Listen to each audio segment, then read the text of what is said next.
Trump.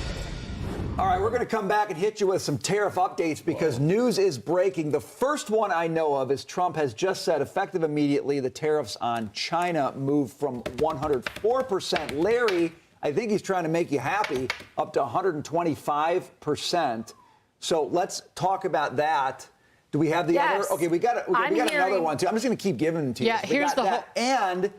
Dagan, I'm going to turn over to you. No, you go, because this is even bigger news. He's authorized a 90-day pause on tariffs that applies to reciprocal and the 10% tariff, a 90-day pause effective immediately. Look at the straight shoot-up line on your screen. Markets desperate for this news, and they got it. For all countries? I have authorized a 90-day pause and a substantially lowered reciprocal tariff during this period of 10%.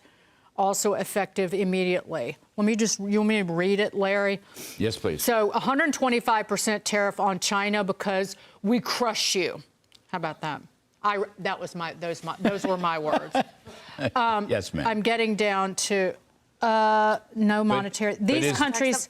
Is the pause for all countries? At my suggestion, it just says I have authorized a 90-day pause and a substantially lowered reciprocal tariff during this period of 10%. Right. Effective immediately. These, as I said, these tariffs, by the way, are unsustainable anyway. So this is a reality check, but it's very, very good. How's the market must be doing? It's on a tear. Yeah, so the Dow is up 3.5%. The Nasdaq is up 4.9%. The S&P 500 is up 4%.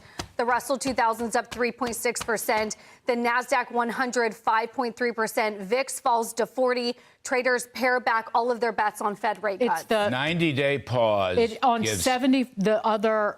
Based on the fact that more than 75 countries have called, the trade rep, commerce, treasury, and to negotiate a solution to the subjects being discussed relative to all the trade and trade barriers, non-tariff. These countries have not, at my strong suggestion, retaliated in any way, shape, or form against the United States to those 75 countries. Oh, fabulous. That's the way it sounds. I have authorized a 90-day pause. He's giving them a 90-day pause. So, that's the way it reads. And then he just ratcheted up China, so you got to imagine China's not on that list. Right. So this is so good because 70 countries coming in, you're going to make deals, but it's going to take time, resources, okay? So he's pausing the whole process in order to make a deal. This is so good. And he's lowering these reciprocal tariff charges, which were way too high to begin with because they were based on trade deficits and made no sense whatsoever.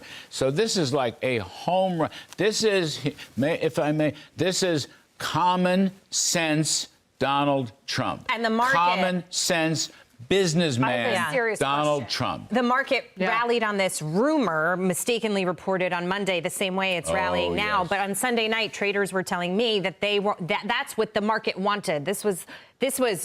You couldn't have given them a bigger gift. This is phenomenal. I have a serious question, phenomenal. Larry. This is off the charts good. This is the most brilliant thing. He's such a realist. Yes. Can I ask you a question on that 90-day pause? This has Besant written all over it. Yes, please. So, and correct me if I'm wrong, some part of me wonders if a 90-day pause, I think it is good. Clearly the market's responding.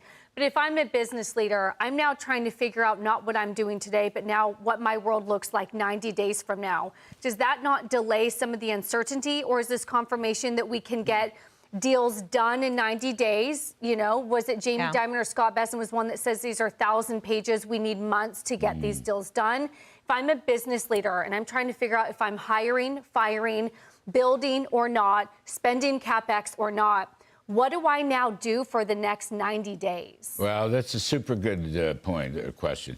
I would look at it this way. Business people have to seize opportunities in whatever markets they're operating. So they're going to make a bet. I think some people might bet on a retreat. Other people said, no, wait a second. They're pausing to make deals, to make this much more manageable. Right. You know, most people believe that we should fight back on unfair trading practices. It's just that this was too much, okay? Wow. Now this is being pared down But this got them to the table. Well, yes, it did, as a matter of fact. Yes, that's important. Part of Trump's negotiating skills. Bash him and then bring him to the table. That's what you do in the real estate business in New York. You kick them in the teeth, and then after this, they're done with the surgery, they come back and you get a better deal. That was a joke, but only partly a joke. If you enjoy this content, please consider subscribing to my channel to stay up to date with future videos. Thank you for watching.